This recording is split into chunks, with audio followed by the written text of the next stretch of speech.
Today mga guys, XRM125FI,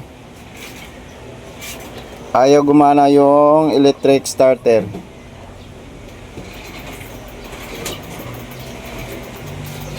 So naglalagitik naman yung starter relay nya.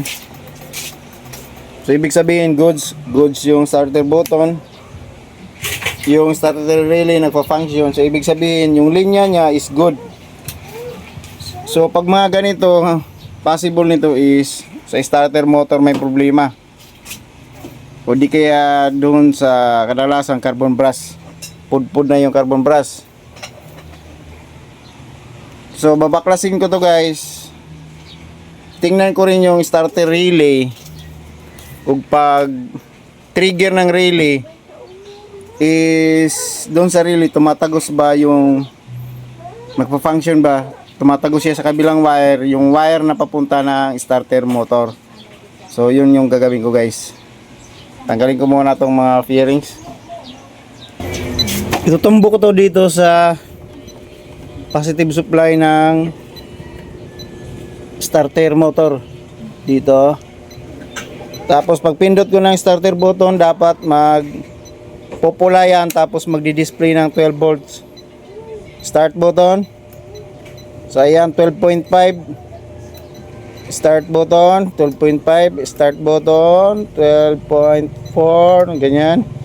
So ibig sabihin yung wirings nya is good, yung relay nya goods, dahil tumatagos dito yung positive papunta ng starter motor.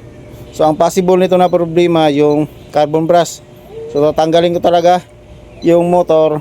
So mapipilitan tayong tanggalin talaga to, itong bolt na hirap tanggalin. So ang gagawin ko nito, iinitin ko na lang to dito ng soldering iron para mahugot to. No choice na. Mahirap kasi pag ganitong mga ganito na ako tapos kinalawang. Tapos nagpaalam na pala ako sa may-ari na ganun yung gagawin. Papasuin na lang to ng soldering iron. So ayan, goods naman, nag-okay na yung may-ari.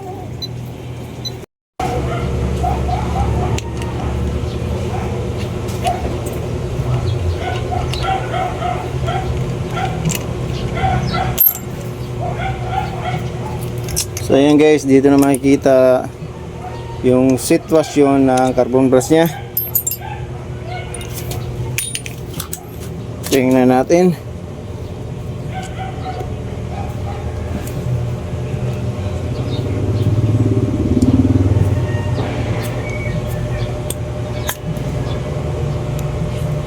So ayan, tanggal yung carbon brush nya. Tumalsik na yung carbon brush. Oh, ito.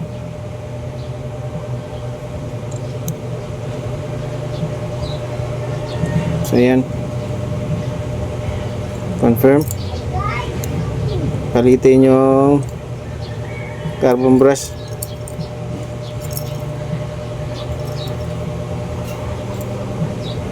So ayan, pudpud na talaga ito. Natanggal niya yung sa positive side ng carbon brush.